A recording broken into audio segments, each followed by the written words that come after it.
पन्ना उनका भर जाएगा। सभी के कष्ट गए, एक के नहीं जाते हैं, पूरे परिवार के यहाँ जाते हैं एक साथ।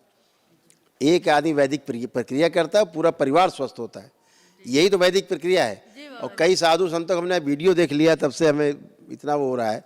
एक संत महाराज हैं, बड़ा चर्चित हैं देश में, वो बोल दिए कि साधु संतों के आशीर्वाद से कुछ नहीं होता है। डॉक्टर के पास जाओ, तुम्हारे कर्म भोग है, तो डॉक्टर क्या कर्म भोग काट देगा? अगर कर्म भोग हैं तो डॉक्टर काट देगा कर्म भोग?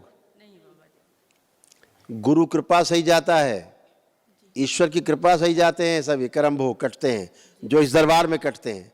आप सबके कटे, सारे कर्म भोग कटे, सारी कर्म स्मृतियां कटी, नष्ट हुई, तभी तो आप स्वस्थ होकर खड़े हो। वो कह रहे हैं डॉक्टर के यहाँ जाओ, आपको भेजा डॉक्टर के यहाँ हमने? नहीं बाबा जी। कोई इंजेक्शन लगाई, कोई दवा दिया? आप हमसे मिली कभी बार? एक बार मिले थे बाबा जी, आप बताए थे अंडे करना है बेटा, तो हमने ऐसे ही मिली होगी ना? ऐसे ही जैसे अभी मिल रहे हैं टीवी स्क्रीन पे, जी ऐसे ही मिले होंगे ना सामने आमने। बाकी तो हम आपको छुए भी नहीं होंगे कि आपको टेस्ट करके आला लगाए, चेकअप कराए। जो रोग कष्ट रहते, दरबार डायग्नोसिस करता है कि आपको ये कष्ट रोग हैं। आपने तो बताया नहीं हमें अपने रोग कष्ट, इतने आपको जैसे आपको इच्छा होती थी। अभी कौन डॉक्टर ठीक करेगा? ये गुरु कृपा से जाएगा, जहाँ पूर्ण गुरु होगा वही ठीक करेगा। जैसे आपको एक इच्छा होती थी, अब ये डॉक्टर कौन सी मशीन से चेक करेगा? आपकी एक इच्छा होती थी, बहुत गंदी स्मृति थी आपके साथ। एक क्या होती थी पता है? लगता पूरे परिवार को मार डालें, होती थी।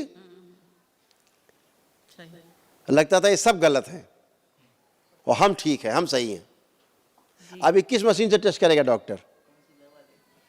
कौन सी दवा देगा डॉक्टर इसके लिए ठीक करने के लिए?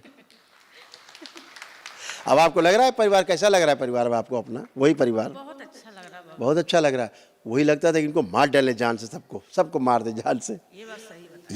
ये किसी को बताया तो नहीं आपने घर में कि हमको मारने का मन करता तुम लोग जान से मारने का? लेकिन दरबार देख रहा है कि आपको ये होता था, क्योंकि दरबार ने हटाया है सब गंदगी, इसीलिए दरबार देख रहा है। वो हमने लिखते नहीं, लेकिन चर्चा के दौरान बता रहे हैं बेटा, ये जो ऐसे तथाकथित साधु संत बन गए, दिन भर भाषण देना, दिन भर यूट्यूब पे बोलते रहना, बक बक बक बक बक बक बक बक, किताब पढ़ पढ़ के बोलते रहना, किताबों की बातें बोलते रहना, अनुभव के नाम पे जीरो। खुद सड़ रहे हैं, गल रहे हैं, मरे जा रहे हैं। ऐसे बोलो कि मेरे पास शक्ति नहीं है कि हम अपने को ठीक कर सके। माला जप जप के तबाह हो गए, उसके बाद नहीं ठीक हो पा रहे हैं, क्योंकि गलत की माला जप रहे हो तुम, गलत। अगर आपको रोग है तो आपको कहाँ जाना पड़ेगा? वैद्य के पास। और अगर आप चले गए लोहार के पास, बढ़ई के पास, कारपेंटर के पास चले गए हैं, आप वहाँ चले गए, या बेचारे मछुआरे वहाँ चले गए, या आप चले गए किसी पंडित जी के पास चले गए कि जरा हमारा बाँच दो ज्योतिषी, उससे ठीक हो जाएंगे आप? आपको तो जहाँ चिकित्सा होती वहीं जाना पड़ेगा ना। अगर रोग कष्ट है तो, अगर आपको रोग कष्ट, तो आप गलत जगह जाएंगे तो आप ठीक ही नहीं होंगे।